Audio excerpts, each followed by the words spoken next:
Hello, and welcome to another inconsistent upload by me. Ba-dum-bum. Sometimes I go back on my YouTube videos and I just watch a few of them. I don't know why necessarily. I guess it's just kind of like to reminisce through the moments, to see what I was doing like a year ago. I guess that was one of the points for making these videos, so that I could kind of like Snapchat memories like a year ago today, stuff like that, except not as prompted. However, my last video was literally five-ish months ago, so I am making this one to give a little update. Okay, so since that video, that was around like Christmas time-ish, and I just continued working full-time, like over 40 hours a week, essentially. I was working like super early in the morning till like afternoon time, and I would come home and Madison and I would have wonderful time together. Working full-time was really hard, is really hard for me, especially because the job that I have is so active, and it's like physically and emotionally taxing. It's a absolutely wonderful place to work. I am so grateful to work there. But it is really hard for me to work that much throughout the week. That's something that I was adjusting to, that was hard to adjust to, coming from being a full-time student to being a full-time workforce worker. For me, it definitely did open my eyes to all the free time that I had in college, because I was really like my schedule was always so packed, and I was like, gosh, I have so much to do. But it was all stuff that I really enjoyed, and it was like a lot of it was recreational. Like I literally worked at the rec center, and I mean my job was to exercise with people and encourage other people to do so.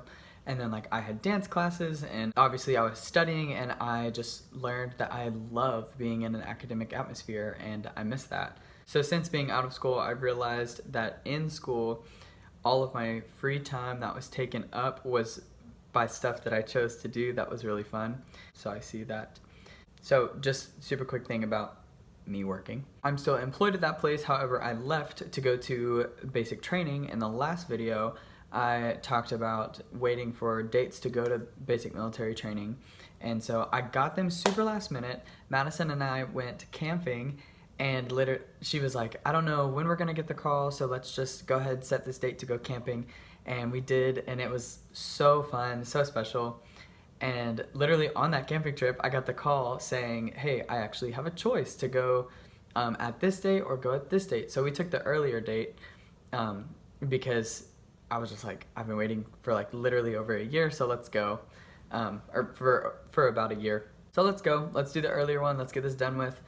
And my original dates that I got were to go straight to BMT and then to come back home and then go to technical school whenever I get a date for school. Fast forward a little bit, I actually left BMT and got my dates the night I left to go straight to technical school, so there was no little break in between, and I came straight here, and that's where I'm at now. But rewind, going back, talking about BMT. BMT was super awesome and super difficult. I'm gonna make a cup of tea and then continue to talk about this. While that is brewing, let's get into it. When I got to BMT, I was on a bus with a bunch of different people and just talking to them about like what their job was going to be in the military, if they knew, if they didn't know, where they're from, all the things.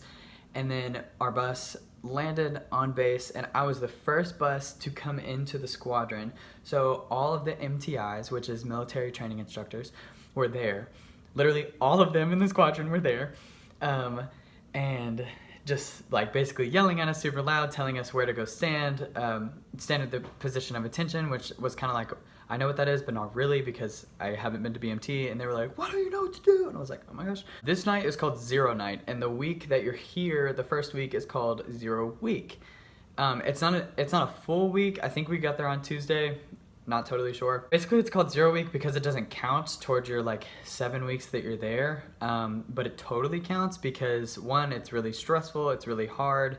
It's where you meet the majority of people in your flight, and it is where you learn like all of the basics. It's like the foundation of your BMT experience. Okay, so random acronyms that I will say. BMT means Basic Military Training. MTI means Military Training Instructor. I'll think of some more. You can hear my tea brewing in the background. Some more vocabulary though. A squadron basically is the building. A squadron is like the collective group of people that you're with. So my squadron was the Eagles. The smaller group of men that I was bunched with is called a flight.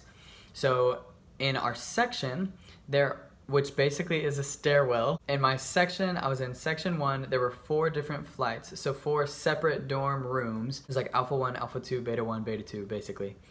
And that consisted of 3 all men's flights and then 1 all women's flight. So you have your flight, your section, your squadron. My squadron was the first squadron to go through that the entire section was integrated. That means that all of the different flights, the 4 flights, had a separate integrated flight that they intermingled with. So I had my dorm flight, which consisted of 47 men, and we all lived in one room. We had 8 shower heads, we had 5 toilet stalls and like 3 urinals, and then like 8 sinks maybe, one of which wasn't working. We were in the older building. They're gonna tear that one down and rebuild a new building that is just way better. So I'm excited for the airmen that are gonna come through training there. That was my dorm flight. In my integrated flight, I was integrated with both other men from their different dorm flights and women from their dorm flight. So the integrated flight is the flight that I graduated with, that we marched with, that we had a lot of our airmen's times with. Airmen's time is basically a time where you get to just have further conversation. There's like prompted conversation that you get to have with your sergeant or with your fellow airmen, your fellow wingmen. In my dorm flight, there were 2 bays, meaning 2 rooms, that housed about like half and half of the men. We changed beds a couple times so that to prevent like cliques from starting or whatever, which is good. I'm glad that that happened. There really wasn't cliques in my group. Some people thought they were, but a clique to me is exclusive and just pushes people away, and nobody in my flight was that way. It was just people just naturally connected with other people, and that's okay. Overall, my dorm flight was soaring. I was one of the student leaders. I was an element leader, which means that I marched in front, and also I had specific delegation priorities while being at BMT. I was an element leader for both my dorm flight and my integrated flight. At the beginning, we were like really dorm flighty, and then as we progressed through, we were way more integrated, which was good. We had something called Dust Down Details, which basically was our twice a daily cleaning that we'd have to do, and there's like a certain procedure and list to go through. Some days we did it all together, and somebody would read off the board and like literally be screaming their head off like boots and shoes up, 10 seconds, and then everybody would scream 10, 9, like absolutely yelling, just cleaning our boots and our shoes and putting all of the dust into the little hall. If you are walking into my bay, there are beds on either side, and it's like head and feet alternating all the way down. There's a corresponding wall locker for each bed, and our wall lockers had to have everything in their uniform, so everything was rolled a specific way, everything was folded a specific way, everything was hung a specific way, the hangers were evenly spaced. There literally could be no dust on anything. Like pull out a roll of socks and there's a tiny piece of discolored dust on it, and you get a demerit, and if you get however many demerits on different articles of clothing, then you fail an inspection, and if you fail so many inspections, you get like these warnings and just a bunch of disciplinary action. Sorry, this is super scattered, but like BMT was super scattered, so I feel like the only way I can tell it is just like when it comes to my mind, just kind of explode with information. There's really no outline for this video, so please stick along. So hot, so hot. Okay, let's think.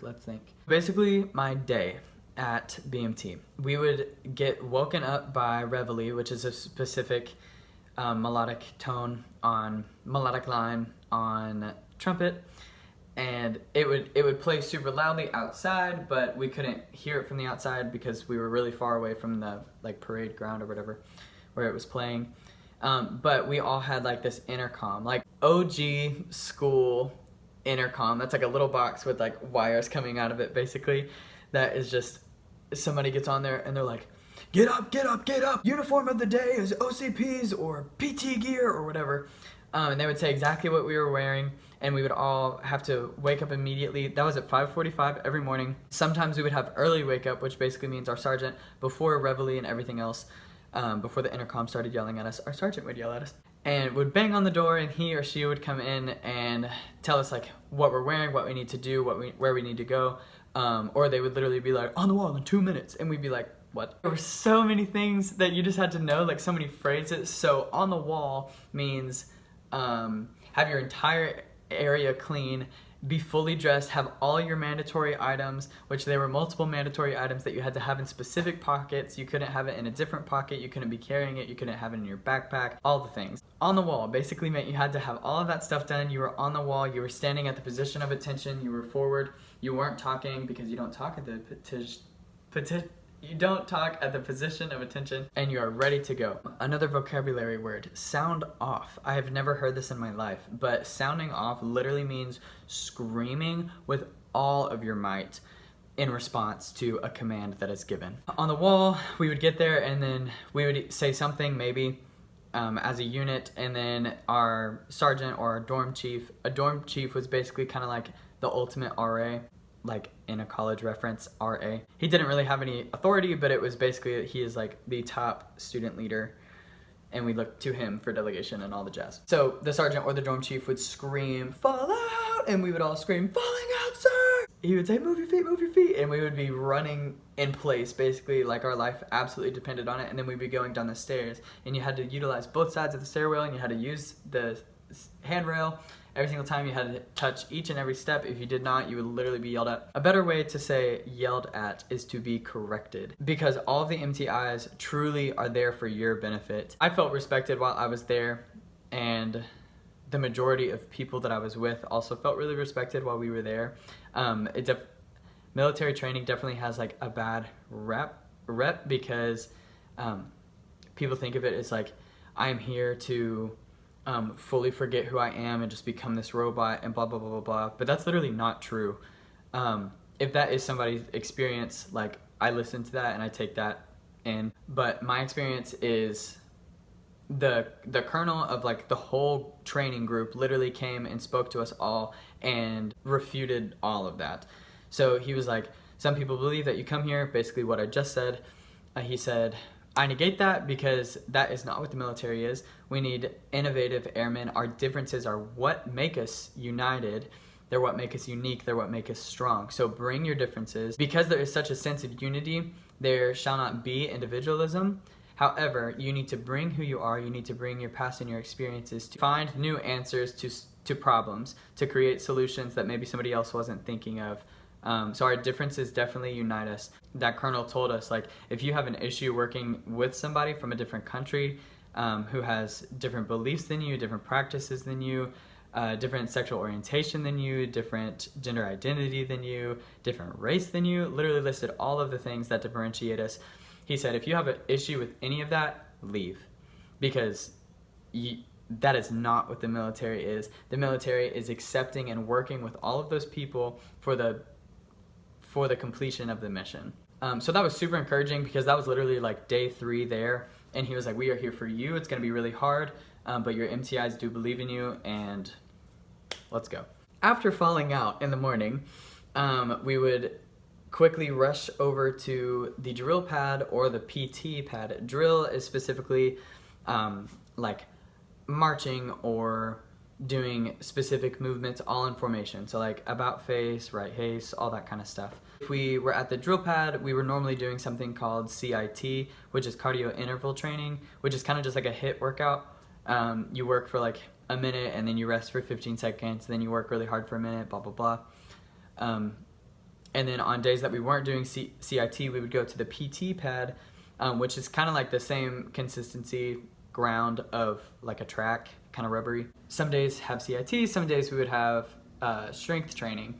And it basically was like upper body or lower body or core or all of that together. PT lasted about 45 minutes. After that, we would immediately rush up and we would either form back up in our dorm flight or integrated flight, however it was that morning. It was like always, we just had to listen.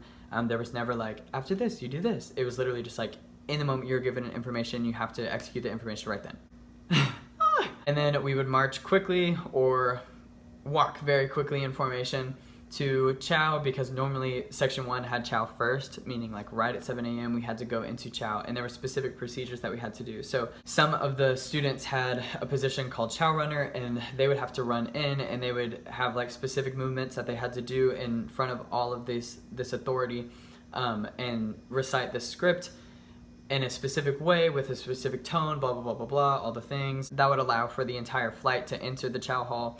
And we had to when we came into the chow hall, we had to listen to commands by an element leader or the dorm chief, basically saying like, trainee post, and the trainee would step forward and then right face and then salute theirself at the mirror, do an about face, turn around, and then grab all your gear like your tray and your utensils, and then you would sidestep all the way down, and you would keep your military bearing until you were addressed. So the people who worked at the dining facility were contracted in, or they worked there, they're like civilian personnel or something. I mean, literally I'm sidestepping and I'm like, sidestep, military bearing, and then they address me and I'm like, hi, good morning, can I please have the scrambled eggs, blah, blah, blah, blah, and they're like, yes, and I'm like, thank you so much, sidestep.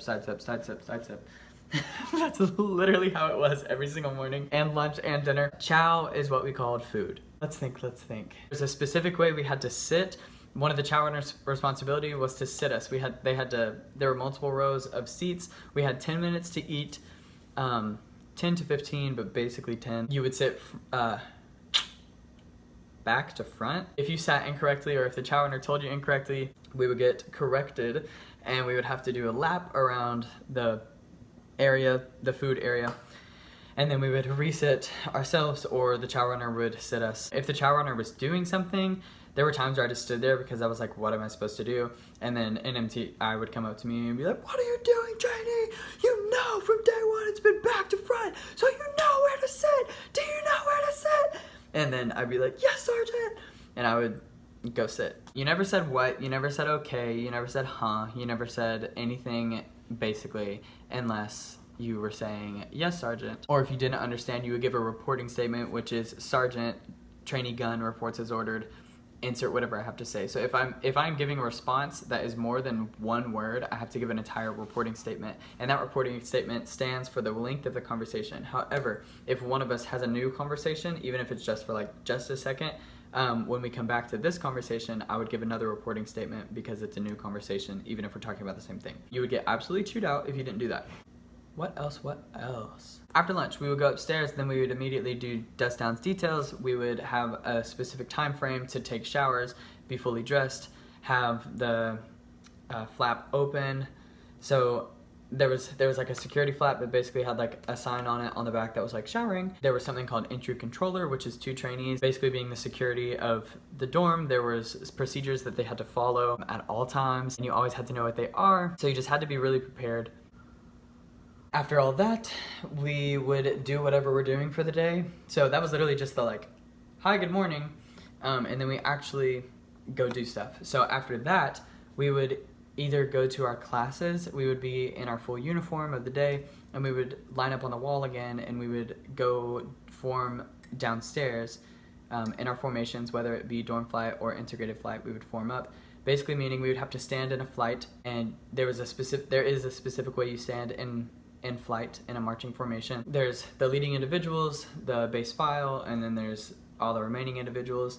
It's basically like a grid of people. There's the X, the Y, and then everything, all the little scatter plots. What's up? This is a different day because my phone ran out of storage, and then I spent an hour deleting crap on my phone in order to have more storage to talk forever.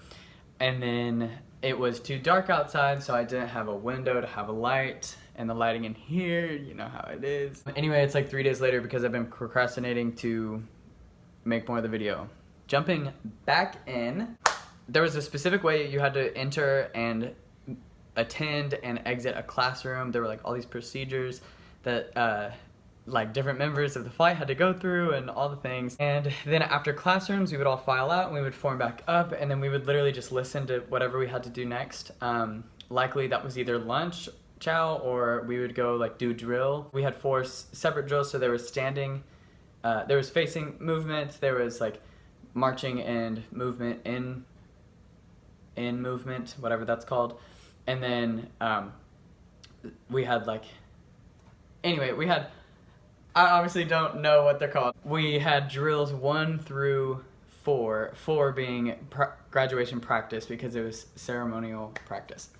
Anyway, I feel like I've already talked about that. We had something called RLA, which is Recruit Living Area, and that is specifically like everybody had a wall locker behind their bed, and everybody's things that we were issued had to be uniform, meaning everything had to be the exact same per trainee in how it was displayed. I feel like maybe I've talked about this too. Maybe I should have watched the videos before I started talking again. My biggest takeaways were: do not shy away from responsibility and pay attention to details. Everything there was about listening to someone give you a command and executing it correctly among all the external influences that you were hearing. So like, so many different flights would form up together and different sergeants would be screaming different things, but you had to know your sergeant's voice, or whatever sergeant was addressing you, you just had to know who's addressing you, and you had to execute what they were saying. And if you executed somebody else's command, then like, what are you doing? Because you're wrong. You're not listening to the person that you need to listen to, even though there's a bunch of stuff to listen to. There's a bunch of stuff to hear, but you have to know what to listen to. Transitioning, now I'm at technical school, which is super cool. I'm here for public affairs training, and I am currently learning photography. I've already learned news writing, like article writing, an AP style book, which is like a specific editing guide that you have to abide by. And there are different styles of photography that we're working on. So we learned like basics of photo composition, so like rule of thirds, leading lines, shallow depth of field, deep depth of field, what that means, like f-stop, aperture, shutter speed, all that jazz. And it is definitely not something that is coming natural to me. I'm definitely struggling with it, but I'm very glad that I'm here because I'll be here for a while learning all of it. So I know at the end of all of this, I will feel more confident in my ability to take photos that are presentable. Aside from composition, we're learning like action photography, like pose photography, studio photography, how to take photos of an award ceremony or an event, like what are the mandatory takes that you have to get, what are just fun artsy photos that you can take, things like that. Very soon we're gonna do uncontrolled action. So we're gonna like play frisbee and have a cookout, and then everybody's gonna take photos of each other moving and not planning it. The immediate transition from BMT to technical school was wild. Other airmen and I traveled together, and our flight got delayed or rerouted like literally 3 or 4 times. And so we left at 1 in the morning and we got here at 11:30 p.m. So it was a very relaxing day, to be real, because it was just so different than BMT. And I was just like in a bookstore. So surreal. Buying food for myself. Surreal. And then when I got picked up, I was picked up by 2 airmen and a sergeant, and they were just in civilian clothes, and it was just very relaxed, and they were asking us like kind questions to get to know us, and we both were like, yes, no. Because we didn't know how to respond, we didn't know how to like act, because we just left like such a high stress environment of where like you respond a certain way or you're wrong. So it took a while to like adjust to there's still rules here, but adjust to the significantly more relaxed atmosphere. After this, I'm sure it'll also be an adjustment going back to just regular civilian life, because there is still rules here, and there's things that we do every morning, and there's things we do every evening, but it's just a lot more relaxed. So I was about to say that's a super quick recap, but I don't know how long this video is going to be, so maybe it's not a super quick recap. Contrasting with like the 6 months that I haven't posted anything, I guess this is a quick recap. So thanks for listening if you did. Again, I will post something randomly in life with an update for my friends who watch these. Again, these videos are literally just to say hello to people that we're friends, but we don't like talk every single day. And so, like, we both want to share what's going on in each other's life, but we don't like call each other every day, or we were actively in each other's lives every day because of college and because of our similar schedules, and now we're not. And so, just a fun little catch-up video. I love watching videos of people just talk, and I'll just like listen to it while I'm like doing stuff in my room or like cooking or something. kind of just like a podcast. So if you're that way too, cool. If you're not, okay. If you're that way too, cool. If you're not, I'm sure you didn't watch this video. Well, hope you have a good day. Goodbye.